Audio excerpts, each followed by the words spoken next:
Olá a todos!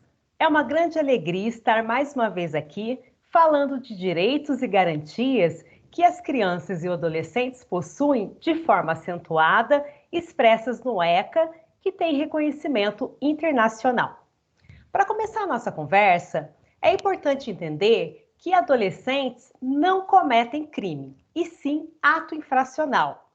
Ser menor até os 18 anos em nosso país é uma cláusula pétrea, é uma garantia fundamental. Então, não é tão simples assim para modificar essa realidade que é amparada pela nossa Constituição. Nesse sentido, entramos nos artigos do ECA que tratam dos direitos individuais dos adolescentes, caso comprovado ele como infrator.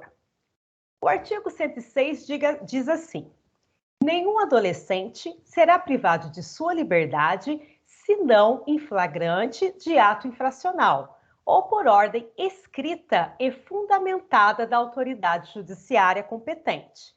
Parágrafo único. O adolescente tem direito à identificação dos responsáveis pela sua apreensão, devendo ser informado acerca de seus direitos. Então, quando falamos de um adolescente sendo preso em flagrante, por exemplo, no momento que ele está, a cometer um ato infracional de arrombar uma residência, ele acaba, sendo identificado. E aí, vamos supor que ele consiga fugir, mas ele é detido depois de ser identificado. Ou até mesmo quando ele é encontrado, posteriormente, teve sucesso na sua fuga, com objetos ou até mesmo armas, que demonstre que ele esteve ligado, sim, àquela situação de ato infracional. E quando se fala de escrita fundamentada para justificação da privativa de liberdade, é justamente para evitar que o adolescente seja, sem a ordem de um juízo competente, conduzido para delegacias por policiais ou até mesmo por delegados para averiguação, por exemplo, da conduta desse adolescente. Tá? Na parte do direito do adolescente em saber a identificação de quem o apreendeu e ter os seus direitos ditos, faz parte do direito da ampla defesa. É aquele direito de não produzir provas contra si mesmo. O adolescente é apreendido, fica nervoso e, de repente, é perguntado para ele, mas você pulou aquele muro daquela residência, subtraiu aqueles objetos? E ele acaba respondendo que sim. Então, ele produziu provas contra si mesmo. Isso não pode acontecer. Ele precisa ter ciência que ele deve e pode ficar calado, tá? Até a presença do advogado ou das pessoas competentes para poder fazer aquele julgamento. Isso tem a ver, com o devido processo legal, que será abordado mais à frente pelos colegas que virão após mim. No artigo 107, está escrito assim: a apreensão de qualquer adolescente e o local onde se encontra recolhido serão incontinenti comunicados à autoridade judiciária competente e à família do apreendido ou à pessoa por ele indicada. No parágrafo único, examinar-se-á, desde logo e sob pena de responsabilidade, a possibilidade de liberação imediata. Então, vamos lá. O adolescente é pego em flagrante, no ato infracional, o juiz competente deve ter ciência em até 24 horas e também a família do menor deverá saber que ele está apreendido e o local exato que esse adolescente está apreendido, para poder tratar das condições legais para que ele possa ter a defesa e o julgamento da forma devida. Esses procedimentos que o ECA dita devem ser observados e atendidos rigorosamente, tá? Uma ilegalidade nos procedimentos pode acarretar em crime de responsabilidade para o agente ou até mesmo para o magistrado. Então, quando fala também, da possibilidade da liberação imediata, vai ser analisada a conduta desse adolescente. Por exemplo, ele não poderá ter cometido um ato infracional grave e também como tem sido, a vida dele, anteriormente, se tem outros atos infracionais graves, porque constando que há, ele não terá a possibilidade da liberação imediata. Bom, essa foi a minha contribuição de hoje. A colega Flávia e também o João Lucas continuarão trazendo muito mais informações para nós. Boa tarde, pessoal. Após essa brilhante apresentação da Mariseila, eu irei falar um pouquinho mais sobre esses direitos individuais estabelecidos pelo Estatuto da Criança e do Adolescente. Bom, eu vou explicar para vocês o que é abordado nos artigos 108 e 109 do Estatuto. Vamos lá. Primeiramente, eu vou começar com o artigo 108, que aborda a internação do adolescente acusado de ato infracional e que pode ser instaurada antes mesmo da sentença do processo, antes da decisão final do juiz.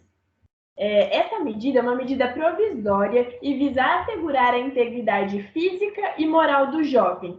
Ela é utilizada como uma medida de garantia de vida ao acusado e possibilidade de investigar profundamente o fato, ver o que realmente aconteceu e qual a melhor maneira de julgá-lo. Para que ela seja instaurada, exigem evidências de autoria e de materialidade que indiquem a necessidade imperiosa da medida. O prazo para a definição dessa sentença é de 45 dias improrrogáveis, não pode passar disso nunca. Se o juiz decidir pela internação definitiva, ele deve aplicar o princípio da brevidade, que está estabelecido no artigo 121 do ECA, e estabelece o prazo máximo para essa internação de 3 anos, também não pode ultrapassar esse prazo. Ao atingir esse limite, o adolescente deve ser liberado e colocado em regime de semi-liberdade ou de liberdade assistida. O artigo trata de uma questão extremamente difícil, visto que cada caso deve ser julgado de maneira individualizada e precisa. Não pode haver uma generalização do que está acontecendo, sabe? Tem que ser muito, muito individual, pensando que a gente está lidando com crianças, com adolescentes, que estão em desenvolvimento, que estão em formação ainda. O artigo 109 também trata de uma questão que deve ser analisada rigorosamente pelo Ministério Público e centros de defesa. Nele é abordado que o jovem civilmente identificado não será submetido à identificação compulsória pelos órgãos policiais, de proteção e judiciais, salvo para o efeito de confrontação, havendo dúvida fundada. Então, ele é um artigo meio subjetivo, ele é um artigo de difícil interpretação, eu diria, que pode ser usado de maneira errada. De tal maneira, cabe ressaltar que essa submissão à identificação deve ser uma super exceção. Então, é isso que deve se entender. Mas, infelizmente, por muitas vezes esse fato que deve ser exceção, ocorre pelo preconceito ainda tão frequente na nossa sociedade. Por conta disso, inúmeras crianças e adolescentes, em virtude de suas condições sociais, ainda são diariamente abordadas e têm de lidar com uma exposição desnecessária e muito humilhante, sem que haja nenhuma necessidade. Então, esses dois artigos são de extrema importância para a garantia dos direitos individuais da criança e do adolescente. Vale a pena também dar uma olhada neles e ver o que está falando, ler, reler, para que vocês entendam bem o que o Estatuto quer dizer com eles. Bom, agora o João Lucas vai falar dos próximos 2 artigos e muito obrigado pela atenção. Com você, João. Muito obrigado, Flávia. Bom, vamos continuar aqui a nossa explicação, E agora eu quero falar com vocês um pouquinho sobre as garantias processuais previstas no artigo 110 e 111 do Estatuto da Criança e do Adolescente. Primeiro, o que é garantia processual? Bom, a gente pode caracterizar uma garantia processual como sendo aquele direito processual, ou seja, relativo a um processo, instituídos pelo Estado para assegurar outros direitos, todos de natureza fundamental. Então, é como se ele fosse um direito meio que preserva um direito fim, certo? Eles também podem ser considerados um desdobramento da nossa garantia constitucional de ampla defesa, que já foi até bem explicada pelas nossas colegas. Todas essas questões têm a ver com ampla defesa, que, por exemplo, do adolescente ter o direito de permanecer em silêncio. É uma defesa dele. Também gostaria de falar um pouquinho sobre o devido processo legal. O que é o devido processo legal? Bom, a gente pode traduzir essa expressão como sendo a fiel observância dos princípios, tanto do direito penal quanto do direito processual penal. Então, só para citar alguns, tem o princípio da legalidade, ou seja, não existe crime sem lei.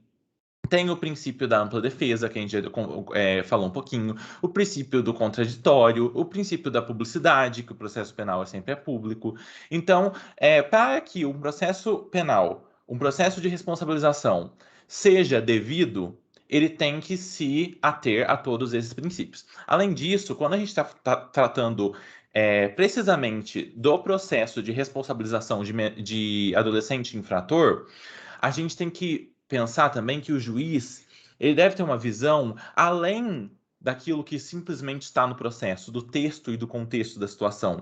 Ele tem que analisar a situação tendo em vista a posição de adolescente, a condição de adolescente, que muitas vezes, não raramente, crianças e adolescentes postam-se em juízo, falam coisas em juízo que não necessariamente eles queriam falar, mas sim que adultos o convenceram e falaram, não, fale desse jeito, haja dessa maneira. Então, isso tem que ser levado em consideração pelo juiz para que haja um devido processo legal.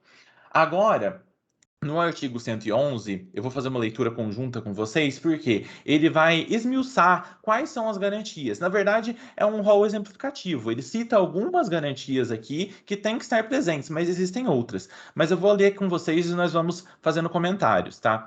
Então, o artigo 111. São asseguradas ao adolescente, entre outras, as seguintes garantias. 1. Pleno e formal conhecimento de atribuição de ato infracional, mediante citação ou meio equivalente. O que isso quer dizer? O adolescente ele tem que saber exatamente do que ele está sendo acusado. Exatamente. E esse conhecimento tem que ser dado de maneira plena e formal, que isso significa escrita, de maneira escrita. Não pode ser simplesmente chegar e falar para ele, porque tem que ter toda uma formalidade nesse processo. Inciso 2. Igualdade na relação processual, podendo confrontar-se com vítimas e testemunhas e produzir todas as provas necessárias à sua defesa. O que isso significa? O adolescente está em pé de igualdade com o Ministério Público, com o órgão acusatório. Então, os dois têm que ser ouvidos e levados a sério. Não pode o adolescente, só porque é menor de idade, não ser levado a sério pelo juiz.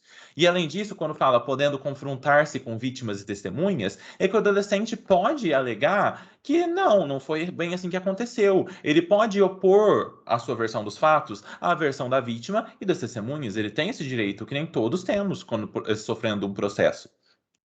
Inciso 3º, defesa técnica por um advogado. A defesa técnica é justamente aquela exercida por um advogado. Então, o adolescente tem que ter essa defesa, obviamente.